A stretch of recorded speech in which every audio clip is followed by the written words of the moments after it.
sa mga katik vloggers, mga subscribers, bago at luma, mga supporters, mga dumalaw at bumisita sa channel, lahat ng mga viewers, secret viewers at silent viewers, magandang araw. So ngayon dalahin ko naman kayo sa microphone ulit, sasagutin lang natin yung katanungan ng mga kaibigan natin.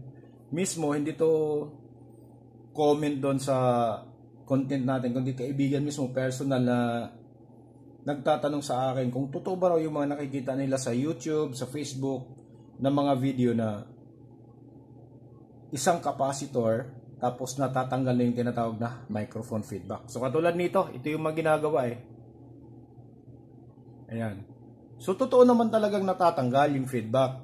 So para sa mga hindi nakakaalam, mayroong dalawang klase ng feedback. Yung tinatawag na low frequency feedback saka high frequency feedback. Yung high frequency feedback ay yung sipol, yung parang nagwi-whistle siya na masakit sa tinga. Yun yung high frequency feedback. Ngayon, yung low frequency feedback naman, yun yung umuugong. So ibig sabihin, kapag nakaka-experience ka ng umuugong, ibig sabihin yung pipihitin mo dyan, yung i-adjust mo ay yung control ng bass.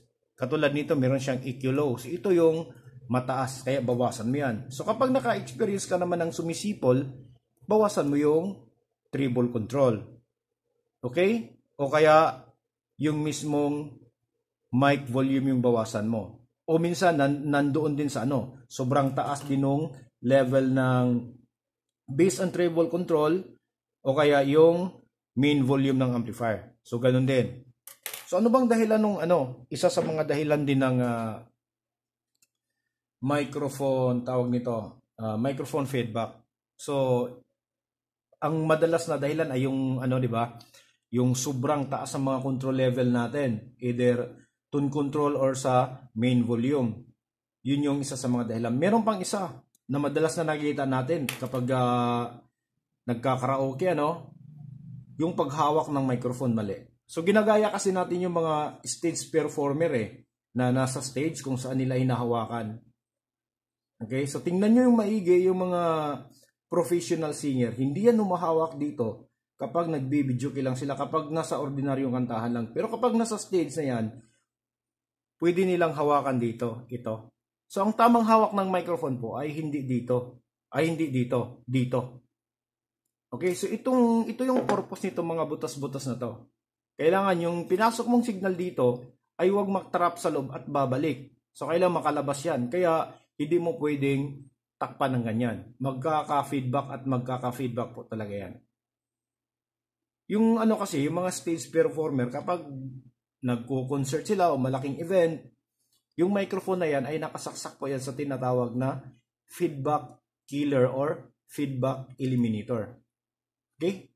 Kapag ginagamit yon, kahit na itapat pa yan sa microphone o sa mga speaker natin o gaano kataas yung volume level, hindi po magkakaroon ng feedback yan.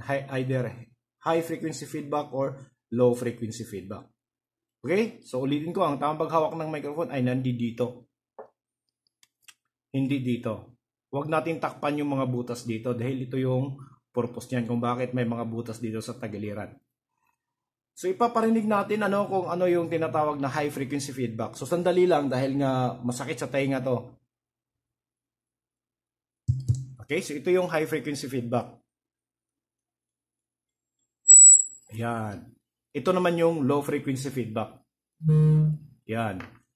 At minsan kapag masyadong mataas yung bass, mas malaki pa yung ugong na mas buong buo yung ugong. Okay? So yun yung mga babantayan natin kung saan tayo pwedeng mag-adjust. So yun lang naman yung gagawin natin, mag-adjust lang tayo. Yung iba kasi pinapalagyan nila ng ganito. Kung papalagyan mo siya ng ganito, ang microphone natin, ang mangyayari dyan, kapag ginamit mo yan sa mga ordinaryong microphone preamp or amplifier, mas magiging pangit yung kanyang tunog. Kasi kapag kinakabitan mo ng ganito, ayan, ang mangyayari dyan yung mid-high, yung linaw ng middle frequency na lalabas dun sa speaker sana, tapos yung kalansing ng unti, tinatanggal niya, binabawasan. Tapos, dahil dinadagdagan mo ng ganito, binabawas mo yung mid-high niya, at dinadagdagan mo ng bass. So ang mangyayari ngayon, magiging medyo bland yung tunog. Pwedeng mas malakas yung bass pero nawawala yung kanyang mid-high. Ganun yung mangyayari. So pwedeng sa'yo medyo mas maganda pakinggan kung gumagamit ka ng mga mixer. Yung mixer kasi may mga ano na yan may mga voice enhancer na yan sa loob, tapos may mga tone control. So hindi mo ganong mahalata. Tapos yung iba naman, hindi dito sa microphone pinapakabit, mismong sa kanilang mga mixer. So ito ngayon yung mangyayari.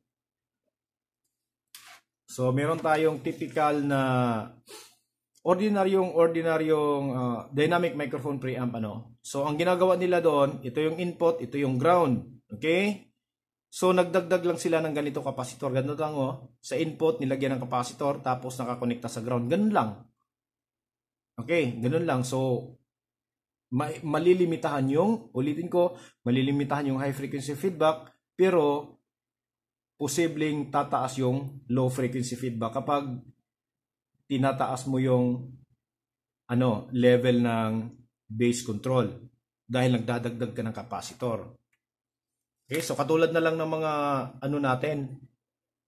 mga content na tungkol sa pagdadagdag ng bass ng speaker So ganito lang din. Simpleng-simple lang.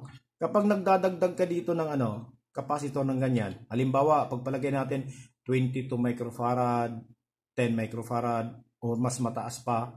Kapag nagdagdag ka ng ganyan, so mangyayari, yung mid-high dito ay nababawasan. Tapos, umaangat ng konti yung kanyang bass. So, ganun lang yun.